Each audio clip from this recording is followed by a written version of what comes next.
Good evening, I'm Adrian Arsenault. And I'm Andrew Chang. Tonight, Canadians sound off to our Go Public team about fee hikes. I think it's unconscionable, but particularly during these times. From transaction fees to overdraft protection, 4 of the 5 big banks ask Canadians to pay more. And after CBC News investigates, the Prime Minister faces a grilling. This pandemic has been difficult to people. It hasn't been hard on banks. Also tonight, Alberta outlines its plan to reopen. Even the Stampede is on. We'll see all COVID-19 health restrictions lifted in only a few weeks' time. But not everyone is convinced. Provinces plan those crucial second shots as new research emerges about how they can help fend off some variants. We really want to get second doses in people to really prevent something like this from taking off. Plus, 007 now works for Amazon. The name's Bond. The latest media mega merger and what it means for your streaming subscriptions. This is The National. A huge part of the pain of this pandemic has been the intense financial strain put on Canadians. So many lost their jobs, their businesses, their livelihoods. Canadians watched their bank accounts closely. Well, now those bank accounts are getting pricier. 4 out of 5 of Canada's big banks are hiking their fees. And since our Go Public team first investigated just a few days ago, viewers have been blowing up our inbox with their complaints. And today, the Prime Minister was grilled on his role in allowing it to happen. Erica Johnson continues our coverage tonight. Olympia Ramita spotted the fee on her bank statement, a new checking account charge of $2.95 a month. Well, I was shocked, dismayed. She called up Scotiabank, but the new fee stays. All my costs have gone up. My food bill, everything has gone up. At any time, I think it's unconscionable, but particularly during these times, it's even more so. Bank customers from across the country have contacted Go Public about fee hikes at 4 of the big 5 that have recently kicked in or are about to, calling them outrageous, totally disgusting, saying it just compounds the stress for people already financially strapped, and asking, is there any way that we can stop this? Most complaints are from TD customers who, starting next week, have to pay higher transaction fees or keep thousands more in their accounts in order to have those fees waived. So it's just very disturbing, especially at a time right now when, Canadians are struggling so much to put food on the table, to keep their businesses running. On top of the timing, during a pandemic, bank profits in the billions keep going up, prompting the hot button issue to hit Parliament Hill. Why is this Prime Minister allowing banks to gouge Canadians in a pandemic? We've been clear in our discussions with these institutions that Canadians are going through a difficult time and we must all have their backs. A consumer advocate says without government action, like it or not, you may be stuck with higher fees. I think that the experience of most consumers, if they go out price shopping, trying to negotiate a better deal on bank fees, will be that that's pretty much a futile effort, unless you're wealthy. Olympia Ramita says the buck stops here. I'd like to make an appointment. She's making calls to move her money to a nonprofit credit union where fees tend to be much lower. Okay, so Erica, you've been hearing from angry Canadians. Angry in part because this year the banks are turning profits. They are. As you know, earlier this year, the big banks filed their first quarter reports and profits were up for all of them in the billions. Well, today, BMO was first out of the gate reporting its second quarter earnings. And even in the pandemic, the bank is doing well. Its profits roughly doubled compared to last year. And the amount of money they took in bank fees alone, Andrew, went up a whopping $45 million more compared to what they took in just 3 months earlier. Now, we asked all of the banks about the timing for these bank fees, and none of them addressed that question, but they did say that such decisions are never made lightly. In the coming days, we're going to hear the second quarter earnings from the rest of the big banks. Okay, Erica Johnson in Vancouver, thank you. Alberta announced its COVID reopening plan today. It will happen in stages, but here's the headline. It is aiming to ditch just about every restriction by July. And as Alison Dempster explains, it's all tied to vaccination rates. Yeah, there we go. For weeks, it's been backyard practices only for soccer coach Ahmad Majid and his kids. But soon they'll be back on the pitch, learning in small groups to start. It's going to be awesome just to be out on the field with their friends. I mean, that's what it's all about, right? We play the game to be together. Premier Jason Kenney says Alberta is leaving the darkest days of the pandemic behind.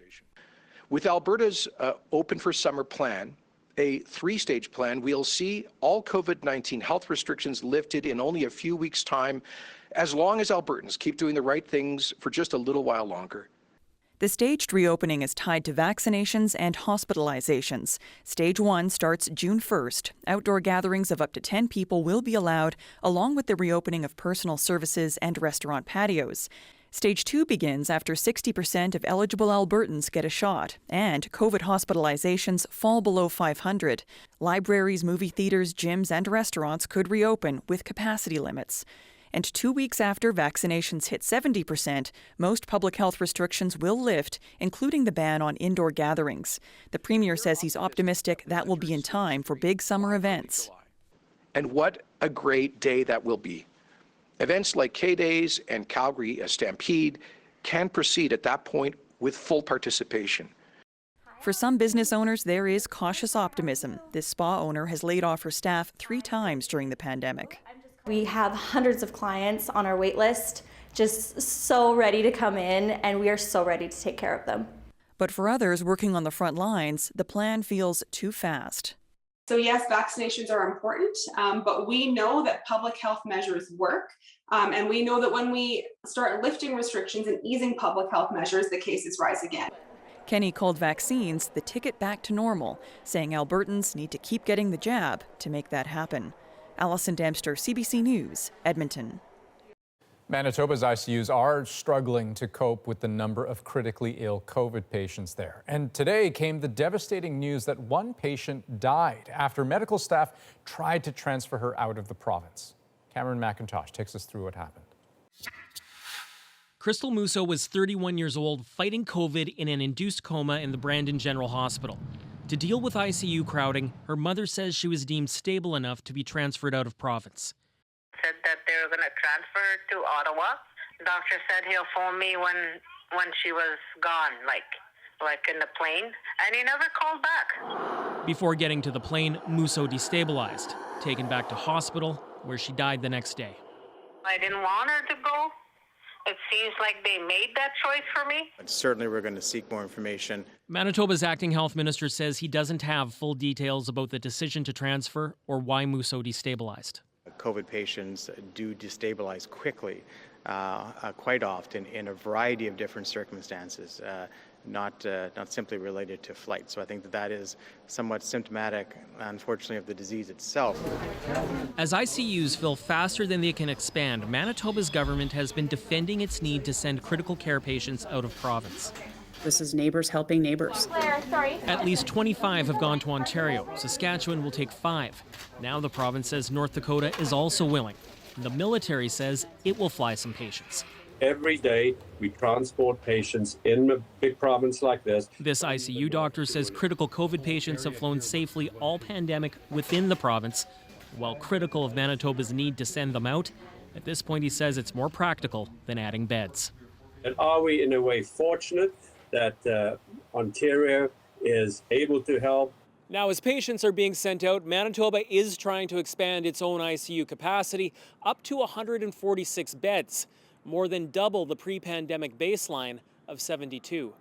Cameron McIntosh, CBC News, Winnipeg. So far, the focus of Canada's vaccine rollout has been on getting some protection to as many people as possible. When it comes to handing out at least one dose, Canada has been accelerating over the past few months, recently crossing a milestone, 50% of the population. But when it comes to that second dose, it is a very different picture, with less than 5% of the population fully vaccinated. Now, Canada's vaccine strategy was formed when supply was still limited and before new variants had taken hold. But now there are growing calls to speed up second doses, including, as Christine Birak explains, from those who once urged longer intervals. Even the head of Canada's vaccine committee that recommended extending second doses to 16 weeks says, to me, supply should allow for a shorter interval by now. While Ontario is still talking about it, British Columbia, Quebec, and Nova Scotia appear poised to move up second vaccine doses to around 12 weeks. In Manitoba, anyone who got their first shot of Pfizer or Moderna more than 8 weeks ago can now book their second shot. The reason I think they're moving it up is more because with the spread of some of these variants, we're finding that the efficacy after the first dose is not as high as we'd hoped. Preliminary data from Public Health England shows 3 weeks after the first dose, the Pfizer and AstraZeneca vaccines were only 33% effective against symptomatic disease from the variant emerging in India. But they were 50% effective against the variant first identified in the UK. 2 shots of either vaccine are far more protective. If you have this reduced efficacy with the variants and the variants get into the elderly population, your mortality numbers are going to start to spike up again. Reports have also indicated it may be more transmissible than Health officials in Newfoundland and Labrador say a recent outbreak has now been linked to the variant identified in India. So far, BC has recorded the highest number of cases in Canada at roughly 375. We still know that a single dose provides some protection, but quite frankly, it's probably not good enough, and we really want to get second doses in people to really prevent something like this from taking off. Experts insist with the number of vaccine doses arriving in this country, younger people should be able to get their first doses as older Canadians get their second. The hope is shipping and provincial booking systems are prepared to seamlessly deliver those doses. Christine Burak, CBC News, Toronto. U.S. President Joe Biden has ordered a new investigation into exactly where the coronavirus came from, including the possibility that COVID-19 emerged as some sort of accident at a lab in Wuhan, China. Katie Simpson looks into why this theory is gaining traction now. U.S. intelligence leaders are seriously exploring the possibility that the COVID-19 pandemic may have begun here, the result of an accident at this virology lab in Wuhan, China. It's part of a fresh investigation ordered by the White House. Getting to the bottom of the origin of this pandemic will help us understand how to prepare for the next pandemic and the next one. The president expects a conclusive report within 90 days and says, as of now, there are 2 leading COVID origin theories, the lab leak and a second scenario long argued by experts, that a human came into contact with an infected animal at a wet market. I think the most likely mechanism by which SARS-CoV-2 arose was a natural process of transfer from an animal to humans, but it is certainly possible that other options might have occurred. A study by China and the World Health Organization found that an animal-to-human transfer is the likely explanation and dismissed the lab accident idea. Many countries, including Canada and the U.S., criticized that report, raising concern about political interference. We need a completely transparent process from China. We need the WHO to assist in that matter. We don't feel like we have that now. The accident theory regained traction this week after a U.S. intelligence report found that 3 lab staffers in Wuhan were hospitalized with COVID-like symptoms in November of 2019, though it's not clear they had COVID. We're 18 months into this pandemic and no one can show where this virus came from. Biden blamed the lack of clear information in part on his predecessor for failing to get American inspectors into China early. But it was members of the Trump administration who repeatedly said the lab accident theory is credible. Katie Simpson, CBC News, Washington. At the beginning of the pandemic, Canada had planned to fight it with stockpiles of personal protective equipment. But an Auditor General report shows us those stockpiles failed Canadians when we needed them most. The devil, as Olivia Stefanovich explains, was in the details officials ignored. In the early days of the pandemic, you were lucky if you could get your hands on one of these. This is kind of worth its weight in gold at this point. That scramble for personal protective equipment foreseeable, says the Auditor General. Canada was not as well prepared to face the pandemic as it should have been. Karen Hogan found that officials knew for years about serious gaps in federal stockpiles, but ignored them. Government departments need to take action to resolve long-standing issues and to see the value in being better prepared for a rainy day. There's lots of things that we probably would have wanted to have done sooner in terms of preparing. An issue the Prime Minister acknowledged himself in an interview last year with CBC's Rosemary Barton. The next time any leader sees reports of a possible flu-like virus coming out of some corner of the world, make sure we have the right stockpiles of PPE, start ordering more. But today, when asked if problems with the stockpile have been addressed, the answer would be no.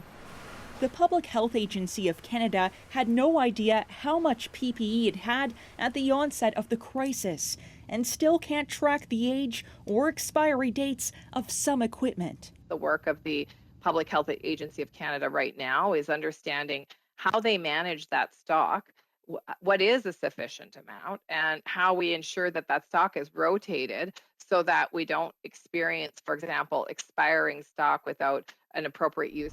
The government points out its national stockpile is a backstop to supplies kept by the provinces and territories. But the minister says work is underway to make sure Canada doesn't get caught short in the next health emergency. Olivia Stefanovich, CBC News, Ottawa. Well, 8 people are dead after a gunman opened fire at a rail yard in San Jose, California today. The governor spoke about it both with grief and with frustration.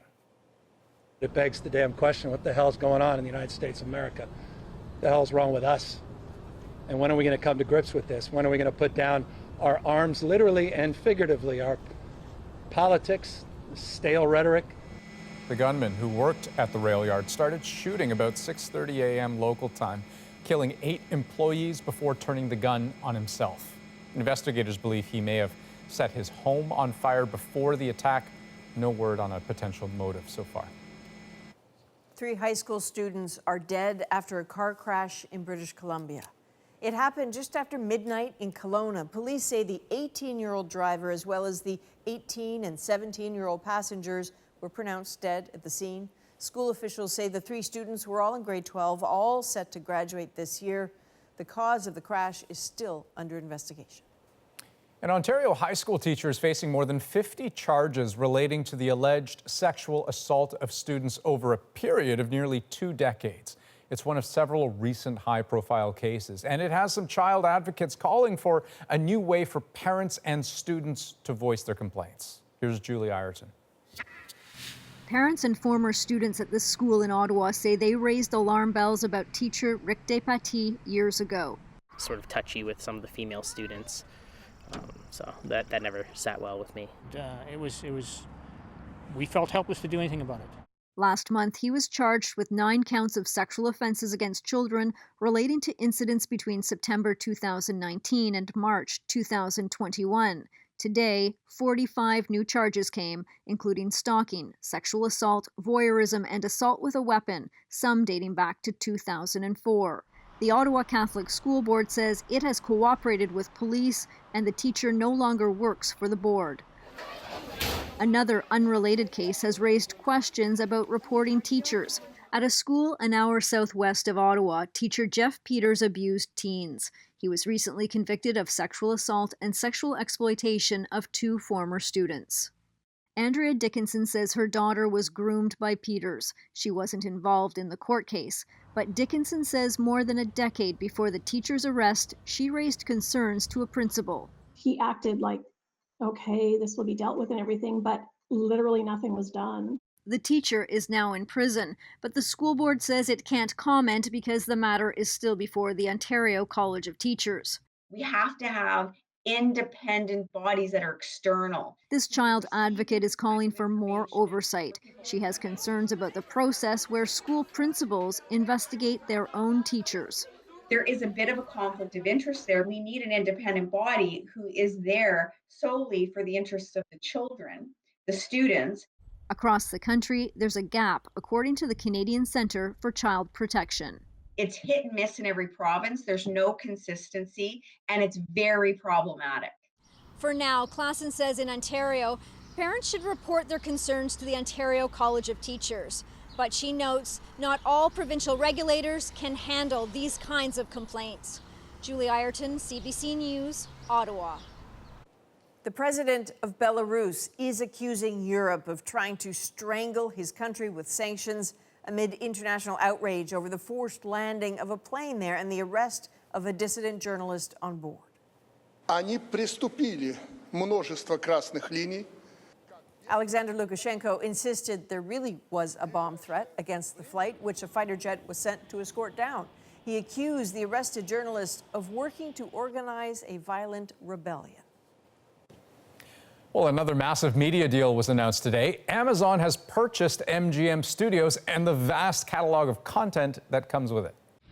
The name's Bond. The multi-billion-dollar deal is the latest in a bid for streaming supremacy. It's become more and more unwieldy as a subscriber. What do I choose? And getting through the pandemic, more Canadians are turning to cannabis to cope. I definitely was surprised how CBD helped. Plus, 3, 2, 1.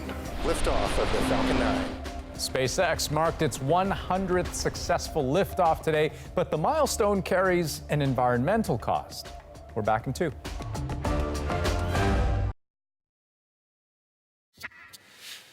Welcome back. Hockey Night in Canada host Ron MacLean is apologizing for a comment made on last night's broadcast that set off accusations of homophobia.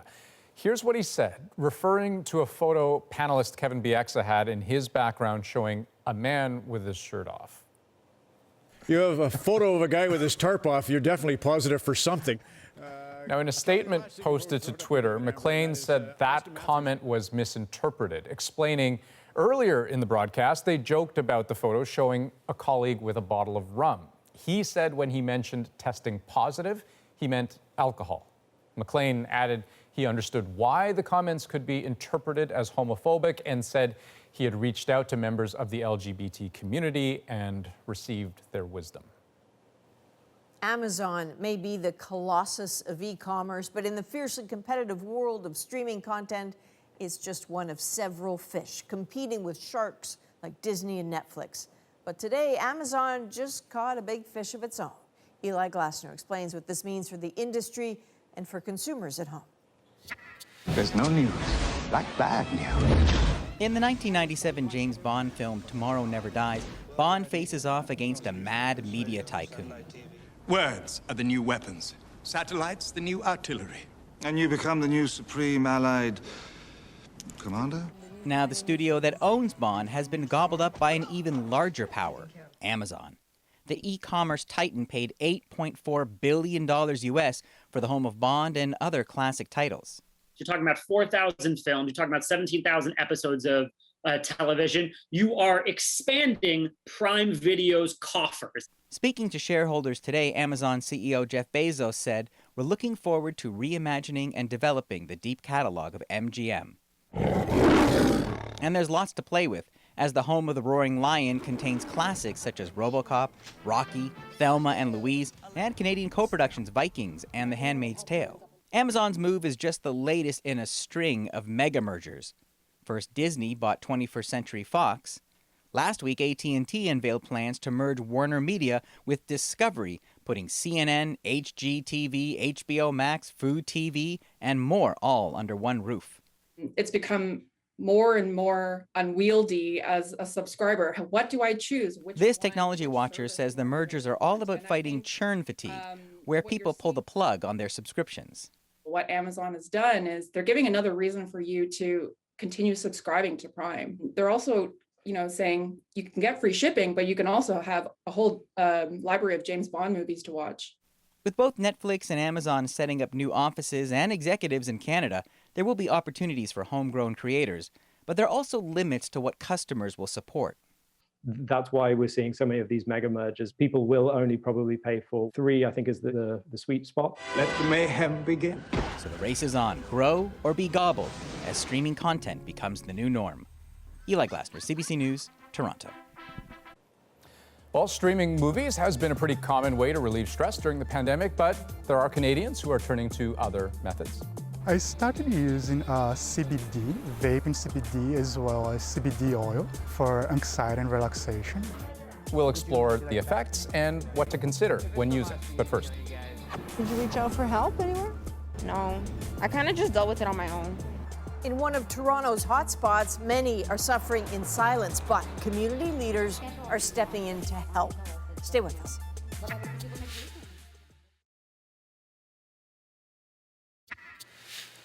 Welcome back. 15 months into this pandemic, vaccines are finally offering hope for the future, but dread and depression are still constant companions for many people, especially in some of the country's hardest hit areas. Joanna Remiliotis shows us how people in Toronto's St. Jamestown neighborhood are trying to help residents who may be suffering in silence.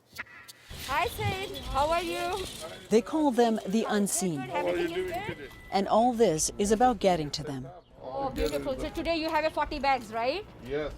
So just go and drop the food and ask them how they are. And if they have any problem, anything, they can call us back. Every Friday, a carload of donated groceries arrives. Carrot, banana, everything is free. And a team of volunteers is ready. They'll go door to door. Hi there, how are you? To gently, persistently knock down invisible barriers. Enjoy. Thank you. And, says Aisha Cassie, deliver much more than food.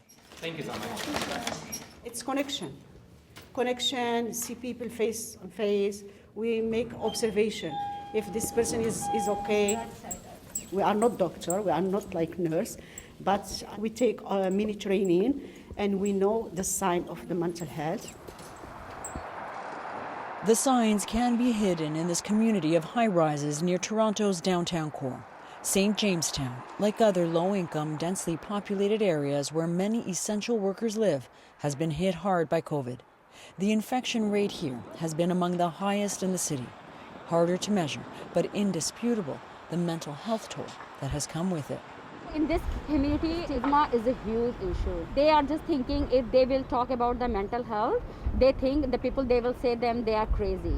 Don't worry, don't worry. Surabi Kaur is a program director with Community Matters.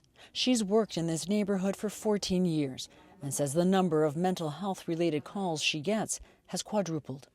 They are struggling, they lost the job, and still when they are at home, many cases I heard they have a problem with the husband and wife, with the partner. It's the mental health and the stress, and it's pile up. And but she's most worried about those who haven't reached out yet, the ones behind closed doors. But those who are sitting in the apartment, this is unseen. The people, they don't know how much struggle they are doing. You call them the unseen. Like, how many do you think there are? Many. I'm just telling to you is many, They look okay when you see them, but they will talk to you, months and months, and when they feel, oh, this person is kind of reliable, so then they will open. It's kind of neighbors helping neighbors. Okay, Maya, where are we gonna go now? Building trust with the wary. The door-to-door strategy is critical because based on what people have disclosed, the need is huge. Thank you very much. Okay. See you. Bye. Have a nice day. Hanan Mohammed and her daughter Ilhan are only now starting to talk about feeling as if they're in prison. Both got COVID in December, and since then, a sense of dread keeps settling in. It's like depression, anxiety. I feel like I'm locked down. Like now, even I think about the people in the jail, how they survive there. Yeah, like I start thinking. I got like a lot of emotion. I never have this before. It was hard for me. Yeah, this year. Yeah. How about for you? Did it have an impact on you? Yeah, it was really hard. It's being locked in and like having to like force to deal with like those dark thoughts in your head. Did you find that COVID made that overthinking worse? Like having had COVID? Yeah, cause then you're thinking like, am I gonna live? Something like everything's gonna be okay? Like did I, like are we gonna be okay after this? Like is cause you like hear about all the bad stories about people dying and going to the hospital. So it was like really like scary to like living through that and like wondering what's gonna happen next. Yeah. And did you reach out for help anywhere? No, I kind of just dealt with it on my own. Why didn't you reach out for help? I don't know. I don't know. That's actually a good question. I don't know why I didn't do that. I actually don't know.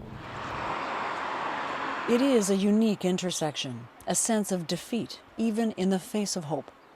A number of them are newcomers. We have a 60% visible minority population here. Nalini Pandalangat runs newcomers services at Sherburne Health. At a recent vaccine pop-up clinic for St. Jamestown residents, Nalini says a lack of paid sick leave, insecure jobs, and unstable housing are systemic inequities. The relentless pandemic pressure just kept adding to them. There's a lot of anxiety and mental stress around these things, right? And added to that is the fact that a lot of them have families in their home countries, right?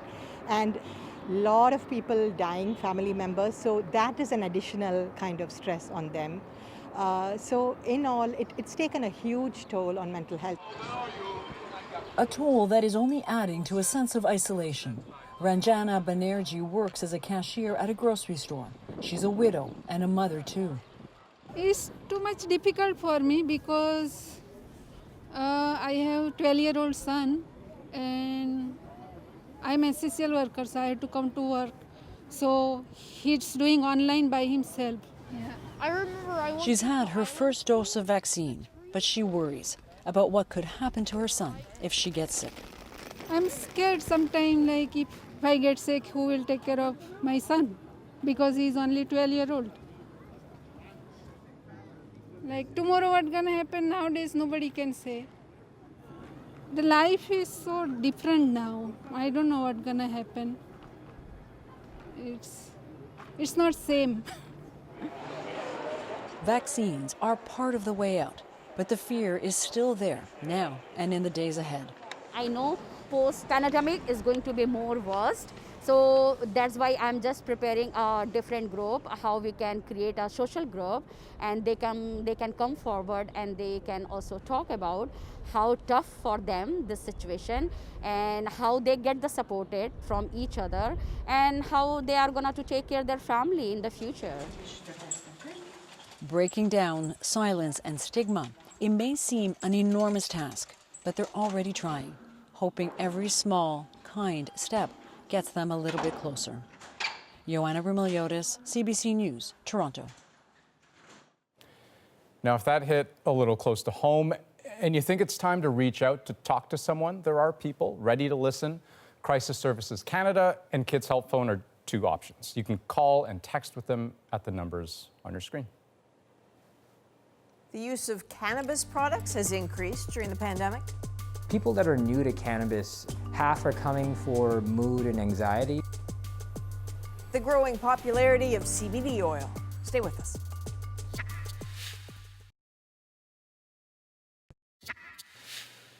Welcome back. Canadians have spent a lot of the last 15 months alone, at home, and looking for ways to cope. And according to Statistics Canada, some of us are turning to cannabis. More than a third of those who had used it in the past say their consumption increased during the pandemic, and there's even been uptake of cannabis products amongst those who had never used it before. Here are some of them. Come on.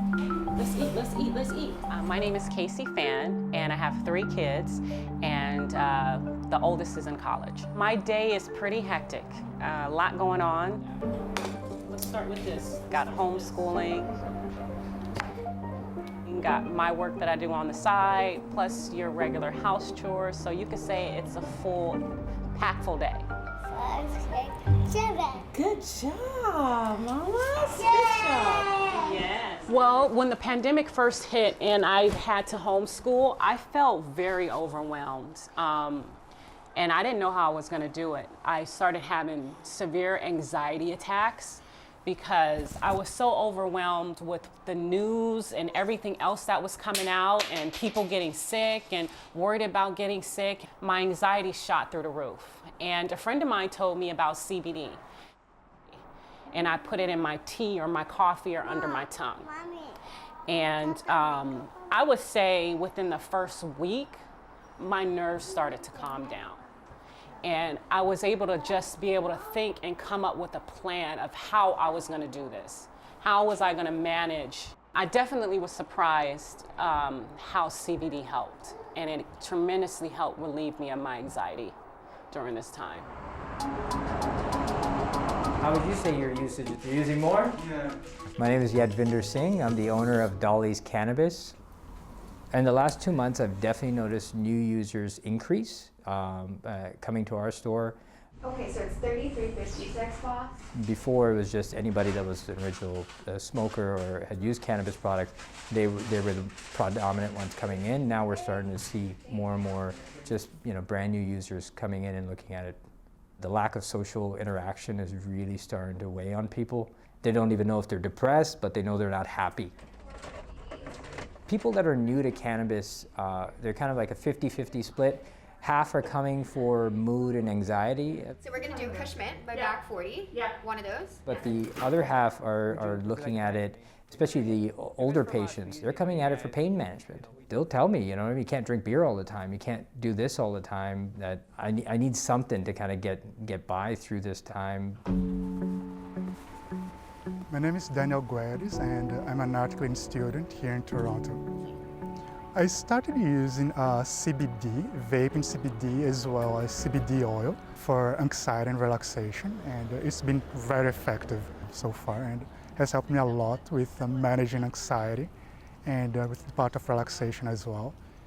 Well, it increased my anxiety, and that has negatively impacted my work because of the part of the anxiety, so they would have to be trying to calm me down to go back to work and focus. And it also rendered me a visit to the hospital as well because of too much anxiety. So it's been very helpful because, one, the onset from the CBD is very fast. It's in a matter of a few seconds, you can start feeling the relaxation from that. The other thing is that you're still able to focus on your work. Since I started vaping and using the CBD oil, I'm feeling much better. It's like anxiety has reduced, I would say, 95%. It's like a complete difference, like a day and night to me. And now for a fuller picture on using cannabis, how to do it safely, we turn to Dr. Leslie Buckley, Chief of Addictions at CAMH, that's the Center for Addiction and Mental Health. So, Dr. Buckley, you hear this all the time, cannabis referred to as sort of an all-encompassing term, but it's not just one thing. So can you walk us through the difference between CBD and THC products? You're so right, Adrienne. THC and CBD are very different, so it's important to distinguish them. THC is the really active component. That's what's responsible for the high. And THC is also responsible for the reward in cannabis. And that's the part, in addictions we know is so relevant because that's how dependency can be initiated by that reward pathway firing. CBD, on the other hand, even though it may be psychoactive, we know that it has a much more subtle impact. And it doesn't, as far as we know, impact the reward pathway. So it's not really something that people seem to get dependent on. Okay, so if THC is the key one here, what do we know about the long-term effects of the prolonged use of it? What could we be dealing with here? So we know that cannabis can increase anxiety and cause depression. And we know that it can also impact cognition. So cognitive difficulties, even with just once a week use, but certainly much more pronounced with heavier use. We also can see, if you're smoking cannabis, you can have lung problems and physical coordination. It can increase your risk of accidents. And it's really important not to drive when you're using cannabis. So I hear you and I hear your concerns. I also know, this is legal. There are lots of people who say it's helping them with pain and sort of then by extension, they claim it helps them with anxiety. So how do you square this circle? How do you do this safely right now, especially in the middle of this pandemic? There's a few tips and tools for how to do that. So probably the most important one is to be careful with the amount of cannabis that you're using. So if you can limit it to weekends or, a couple of days a week, or limit it to special occasions. And that way you can protect yourself from heavier use. Also, using cannabis in daily activities can be a problem because you start to associate cannabis with everything that you do. And then you might get triggered to use cannabis when you don't want to. Avoiding daytime use is a great option. Reducing your THC content in the cannabis that you're using can really help reduce harms. And finally, if you're trying to reduce your use of cannabis, you might want to spend less time with people who are using cannabis heavily, or arrange, to be with them at times when they're not using. Okay, this is all really helpful. Dr. Leslie Buckley, thank you. Thank you, Adrienne. Okay, well, as private companies get into the space race, the number of rocket launches has skyrocketed. Of course. But all those launches do come with a cost. 3, 2, 1, liftoff of the Falcon 9. How our desire to get to space might be damaging our own planet. Eat the skin, eat the skin. Harder. While we're talking of planets, a Moncton Zoo pulls out the wheels to help a struggling tortoise. Stay with us.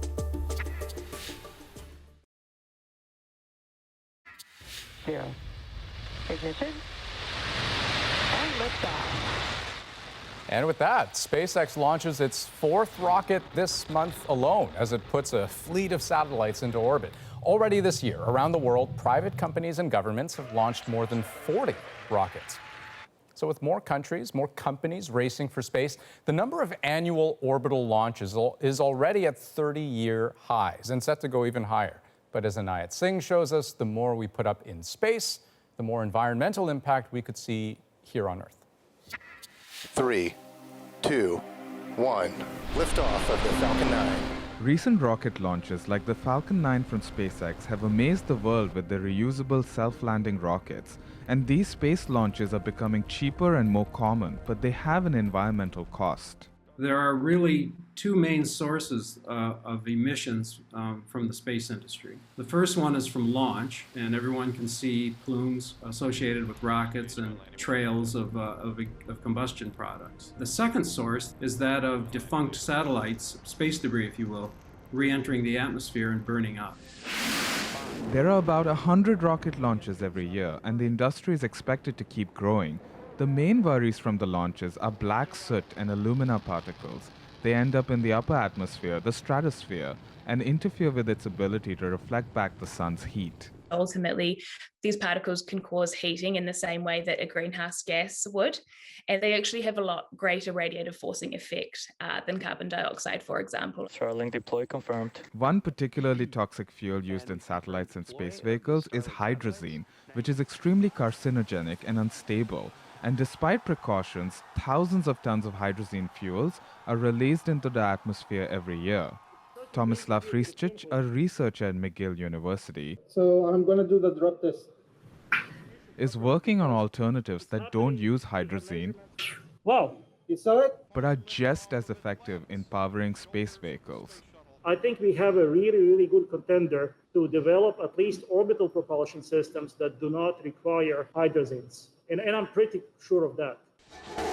NASA and SpaceX are looking at using greener fuels, but ultimately these emissions are unregulated.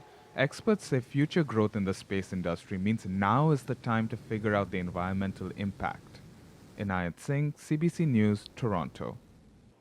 When we come back, an ingenious bit of help for a Moncton tortoise with some mobility issues.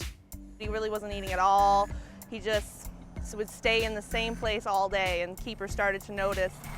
What helped him roll out of his rut and into his springtime buffet of dandelion greens? Coming up.